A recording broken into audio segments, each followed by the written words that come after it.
What's up mga kaberk? What's up mga kaberk? What's up mga kaberk? What's up mga kaberks? What's up mga kaberks? What's up mga kaberks? What's up mga kaberks? What's up mga kaberk?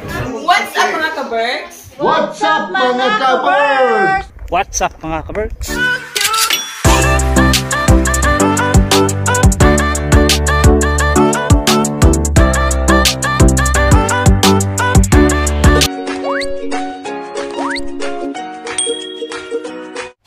For today's video mga kaberks, magluluto na naman tayo. Ayan ha, sabay-sabay na tayong tataban nito. Magagawa tayo ng yema cake kasi meron tayong pagdadalhan ng yema cake. So ang una natin gagawin ay pagsama-samahin muna natin yung mga wet ingredients. So meron tayong tubig, oil,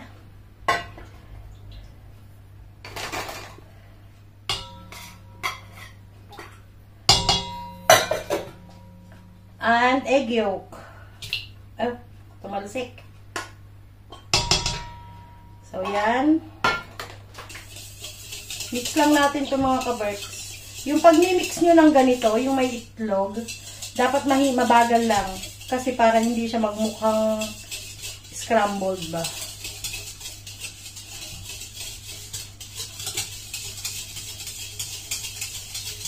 So, yan. Ganyan lang.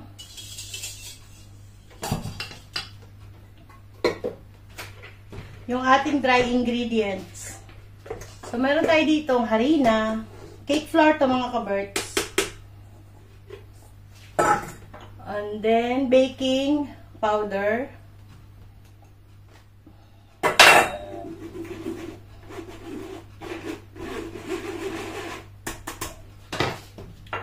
Salt. At saka sugar.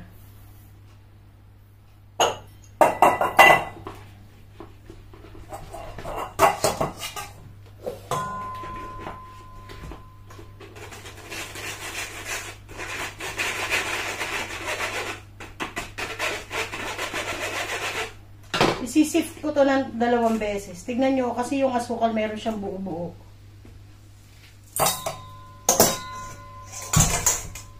So, yan.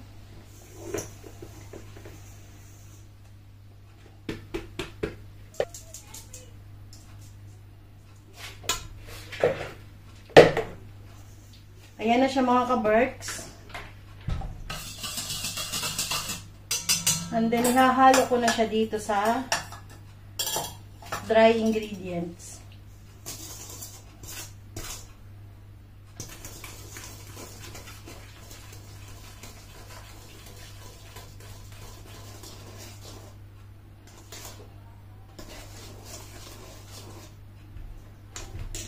Yan yung ating butter. Next natin gagawin ay yung ating meringue.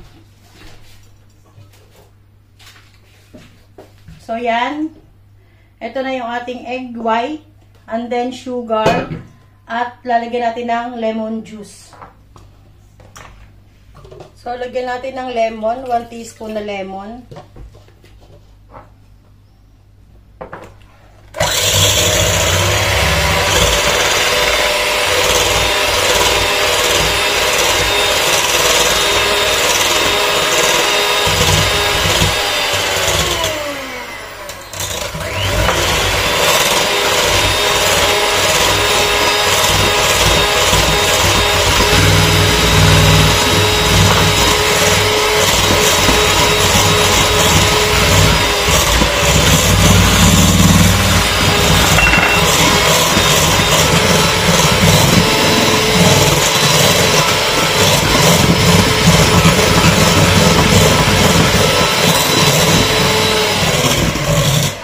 After 5 minutes, ayan na yung ating meringue.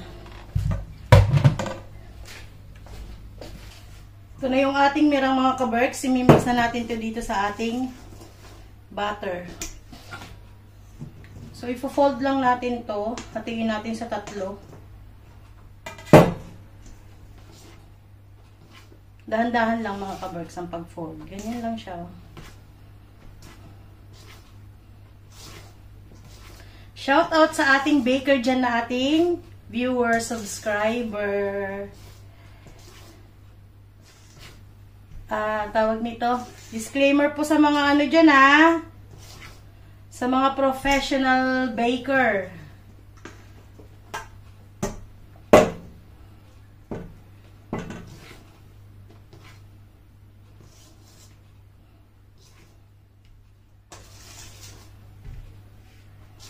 Kapag may mga ideas po kayo, pwede nyo akong, pwede nyo sabihin dyan sa comment section.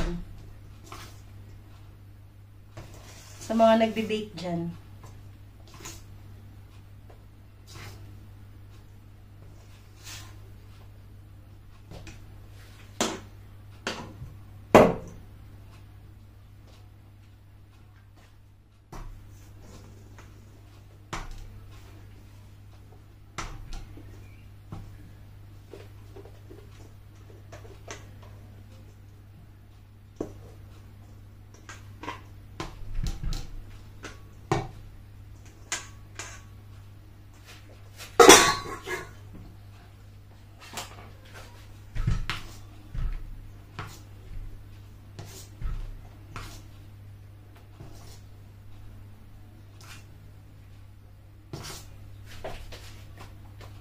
Pag nagba-birthday yung mga bata, si Sam, ako na lang yung nagagawa ng cake nila.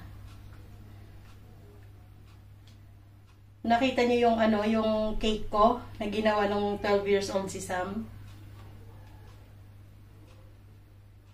First time ko yung gumawa ng cake na may design. Ayan o. First time ko yun gumawa. Kasi madalas ang ginagawa ko ay yema cake at saka custard cake. Kapag nagbo-birthday sila dito. Pero madalas bumibili ako or di kaya nag-o-order kami. Meron kami pinag-orderan dito ng cake. Sa mga nandito sa Finland, pwede kayong mag-order kay Ricardo's. Masarap yung cake nila.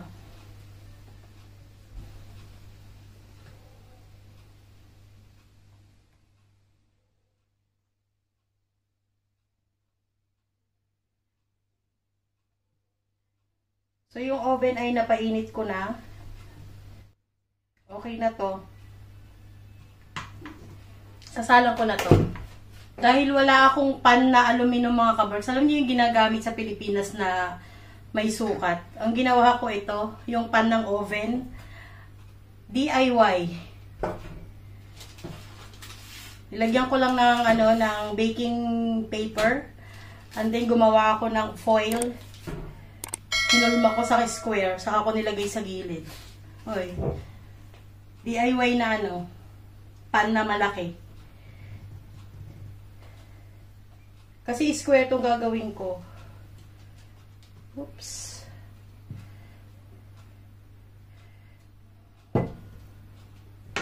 Yun nga lang, naano siya dito. Kailangan bantayan yung gilid.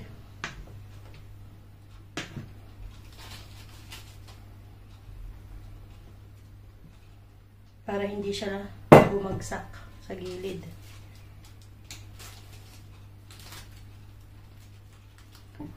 Na-try ko na to minsan. Yung ganito kalaki na to.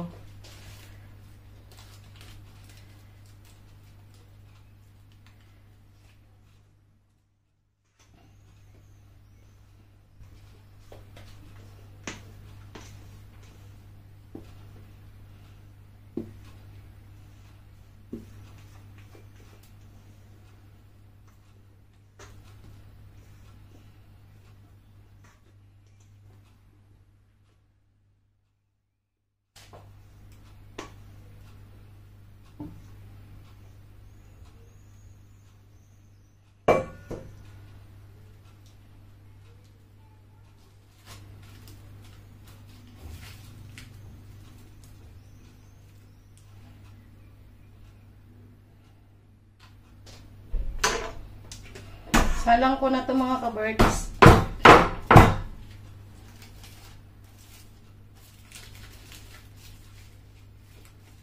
Diba?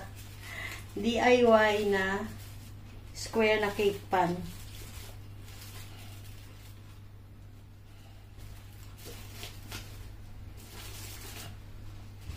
Hindi naman tuwa ako kasi na-try ko na to dati.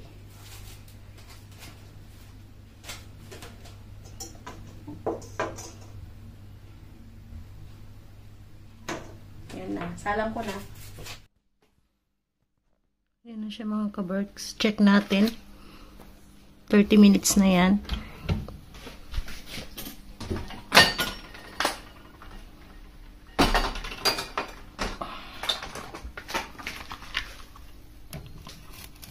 Oops. Oh, ganda oh. Tingnan natin kung luto na. Uy, luto na siya. Ganito mag-check ng ano mga kaberks kung luto na. Yan. Meron pang konti, ayan. Pero luto na siya. Tingnan nyo kung gaano siya kalambot to. So, konti na lang. Mga 3 minutes siguro. Sarado muna natin. Ito yung ating ano dyan. 150 lang. Tapos, taas baba yung ating apoy. So, pwede na yan. Papatayin ko na. Kasi mainit pa naman yung kalan. Mainit pa naman yung oven. Ay, nawala yung ilaw. Mainit pa naman yung oven. So, mamaya luto na yan. Para sa ating pang-coating, gagamit ako ng literal na yema. Ayan. Yung caramel. And then, lalagyan ko siya ng evap. Ito, para tong evap, condensed milk siya, pero unsweetened. Ang texture nito, parang evap milk na tawag nito, sobrang creamy. So, hindi ako magtitimpla ngayon ng pang-yema cake na pang-coating. Yung pang-ano natin, frosting. Ang gagamitin ko, ito talaga.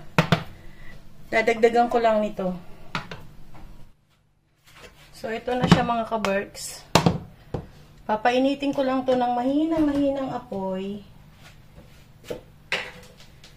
Bago ko ilagay itong evap.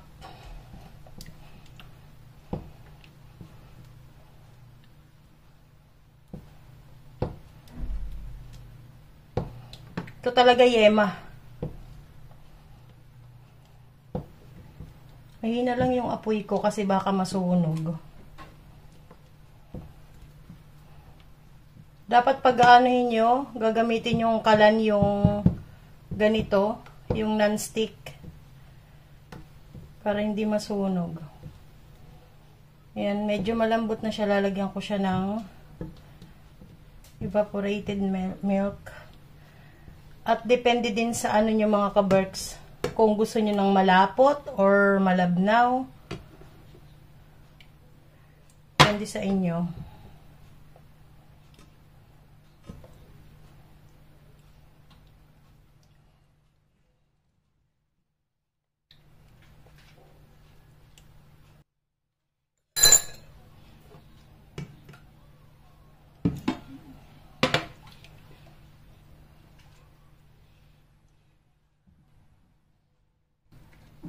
And then mga kaberks, meron ako ditong 1 tablespoon na cornstarch. Yung natitira nito, lulusawin ko dito.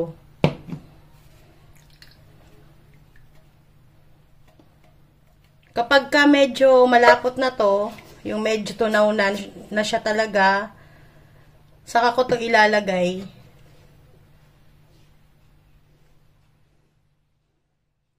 Kailangan ko lang itong lusawin ng husto. Yun, yung ano na yun. Ayan o.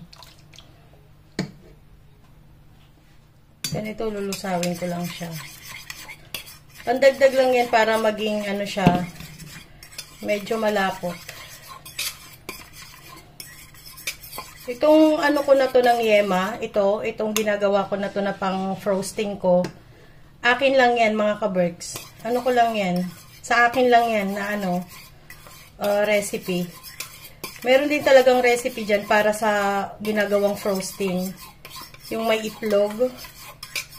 Pero ngayon hindi ko yan gagawin. Ang gagawin ko ito. Yung literal na yema ang ilalagay ko.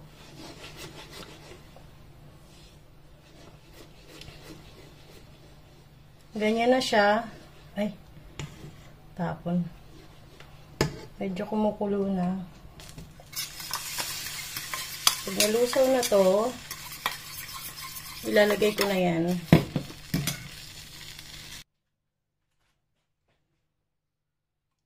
Kailangan lagi nyo hinahalo yan mga kaberks para hindi yan magbuo-buo.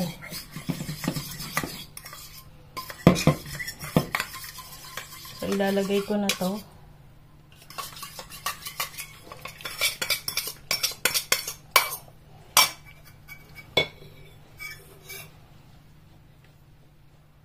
Ganyan lang siya. Mahina lang yung apoy nyo ha. Hanggang sa medyo lumapot na siya. Kaya kailangan tuloy-tuloy yung paghalo nyo.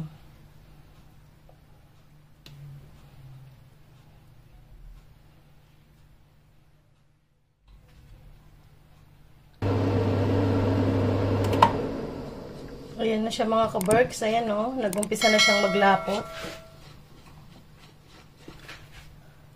Huwag niyong hahayaan yung inyong huwag niyong iiwanan kasi masusunog.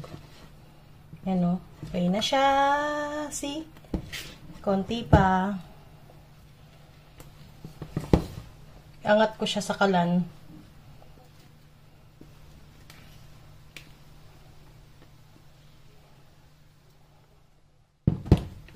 Mahinang-mahina lang yung apoy na nito. Yan o. Medyo runny pa. Yan.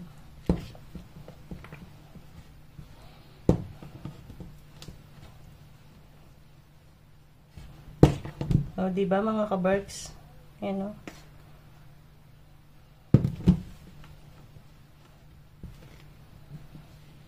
Konti pa.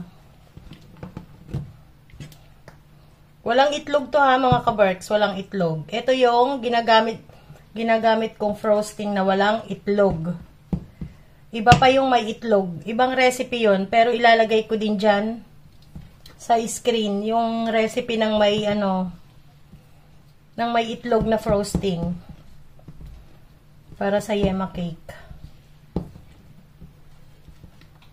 See?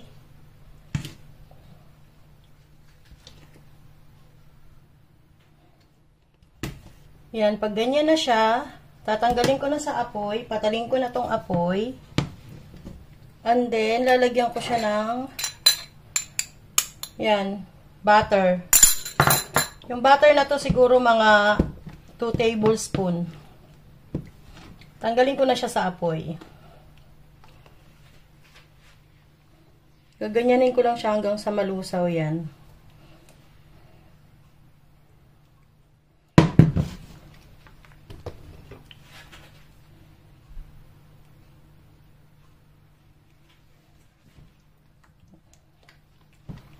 Haluin lang ng haluin. Hanggang sa malusaw to. See? Oh. Yung ginamit kong butter, may yun mga kaberks, may salt. Kaya hindi na ako naglagay ng salt dito sa So, yan lang. Ganyan lang siya mga kaberks. Papalamigin ko na to bago ko ilagay sa ating cake.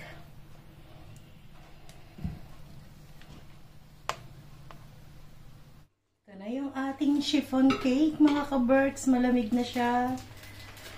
So, babalik ta rin ko na dumikit. Uy, lambot na yan. Oops, nabali. So, ayun na siya mga kaberks. Tingnan nyo gano'n siya kalambot. Dito ko siya i-assemble. Pagpapatungin ko na lang siya. Kasi nga, wala nga akong pan na malaki. So, yan, ganyan lang siya. And then,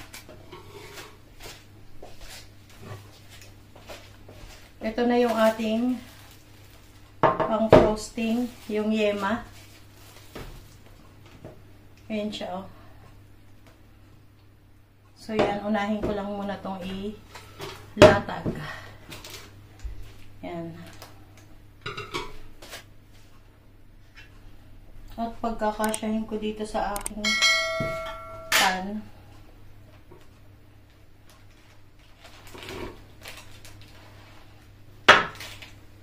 Ang lambot ng ano.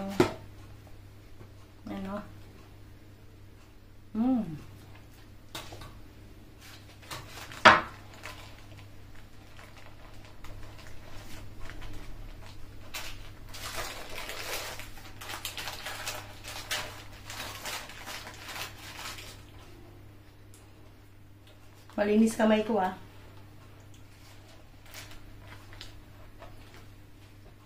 sana magkasya. Hindi siya kasya. Tatabasan ko siya.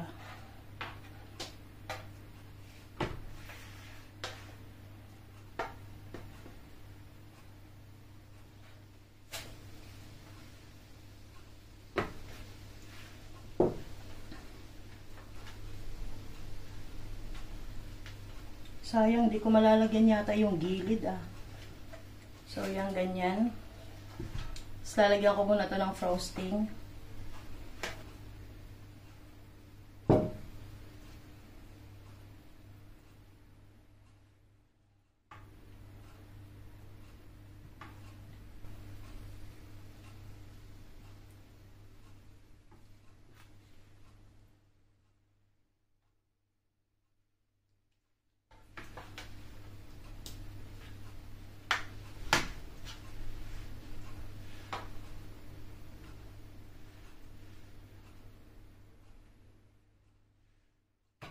Kapalan natin.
Sisiksikan ko na lang yung mga gilid kasi maliit itong pan ko.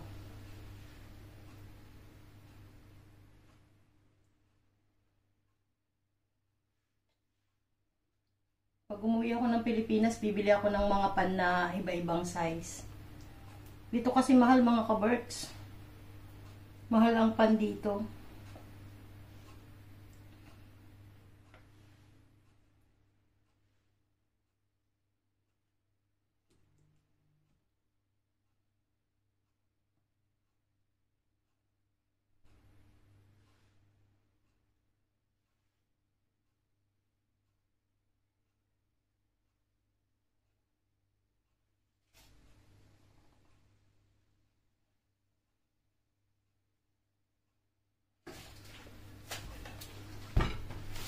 Ayan. Lalagay ko na yung kalahati.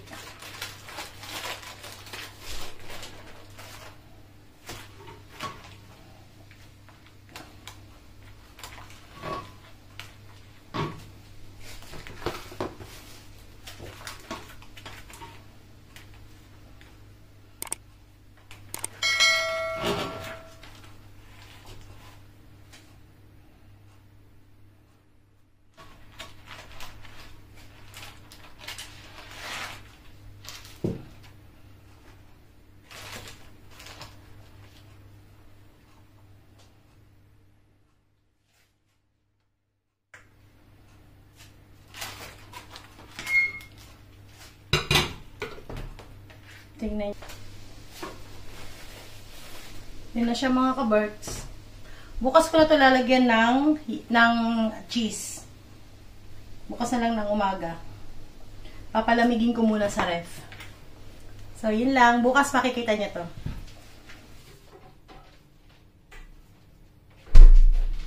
Good morning mga ka-Berks! Update sa ating yema cake. Ito na siya. So, ayan na yung ating yema cake mga ka-Berks. Tanggalin ko lang tong, kita mo, nagawa ko ng DIY na ano sa cake para hindi sumabit. Ayan. So, ito na yung ating yema cake mga ka-Berks. So, lalagyan ko na to ngayon ng cheese. Pero bago ang lahat, natatandaan niyo yung yung tinanggal ko kagabi, yung pinagtabasan. Ito siya. Titikman na natin mga ka-Berks. Wait lang, tanggalin ko tong headset ko. Titikman na natin siya. Sam! Yes? Harap-harap. Yema cake ko. Did you brush your teeth na? Brush your teeth first. Ay, grabe. Wait lang. Napakalambot ng tinapay, mga ka-Berks. Wait lang.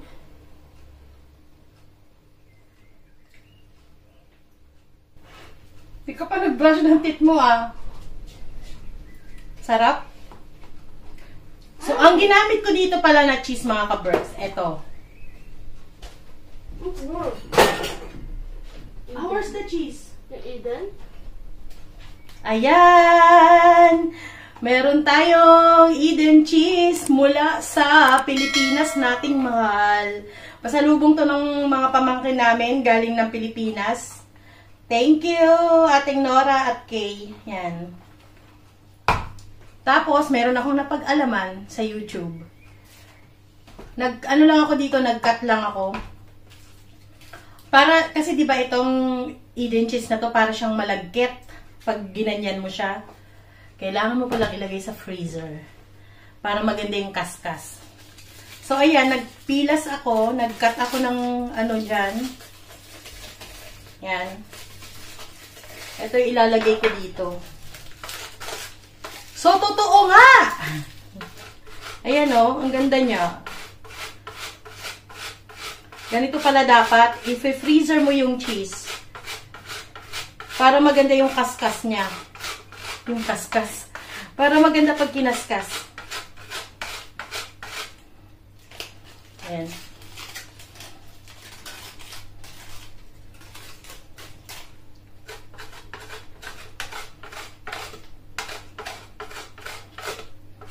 Sarap ng yema mga ka-Berks.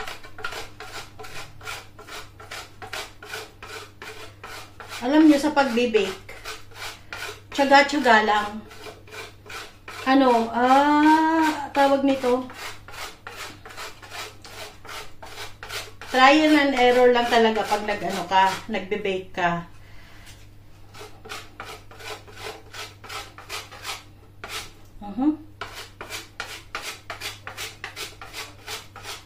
Lagyan natin ng maraming cheese. Yung tinapay nito hindi gaanong matamis. Kasi nga, ang ginamit ko ay literal na yema.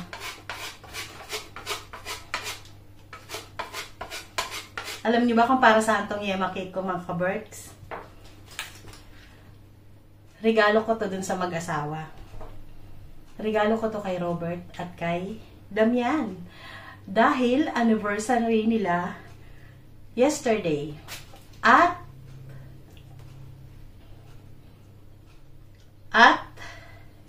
meron tayong part 2. Isusurprise namin sila sa Kotka. Binudol kami mga ka-Berks. Binudol nila kami. So, abangan nyo yan mga ka-Berks. Bitin kasi yung pagpunta namin doon nung last week. So, kami naman na mga mahinang nilalang. Hindi namin sila matiis. Hindi na madramahan kami ni Julie. Magtatampo daw siya. Magtatampo daw sila pag di kami pumunta. So, ang ginawa namin ni Chris, hindi naman po pwedeng walang nakakaalam na pupunta kami doon. Kinuntsaba namin si Queenie. Kasi baka mamaya, bigla silang lumabas at mag-celebrate sa labas. O di sinong dadatnan namin doon? Di wala. So, kinuntsaba namin si Queenie. At saka isa pa si Queenie sa nang budol sa amin. Na bumalik daw kami doon. So, yan. Alam nyo naman kami, mahinang nilalang. So, babalikan namin sila dun. Berks, daming laglag. Lilinisin ko lang, wait lang. Yan, nalinis ko na. So, eto na ang ating yema cake, mga ka-Berks. Oh, sarap, no? Pang-surprise natin yan kay Robert at saka kay Julie. At tikman nyo nating yema cake.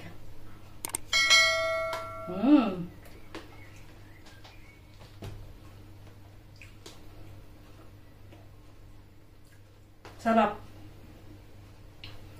O sa mga gustong mag-order dyan na nandito sa Finland, order na kayo. Char!